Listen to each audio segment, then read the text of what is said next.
Bearded biker stopping for a breather here. Ridgeback at Mount McPherson. Heck of a view. Quick bike check. 2020 altitude carbon 90.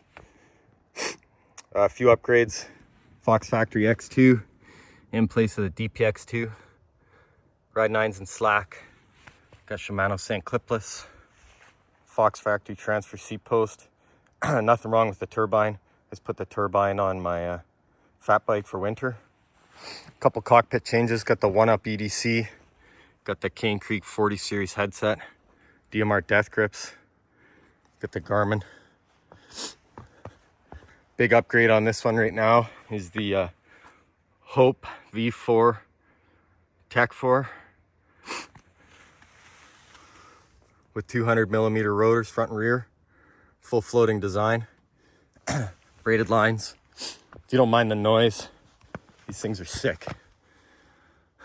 Got the Cushcore inserts. RaceFace cranks.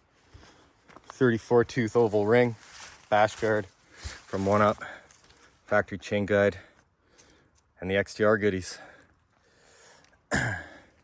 Time to get moving again.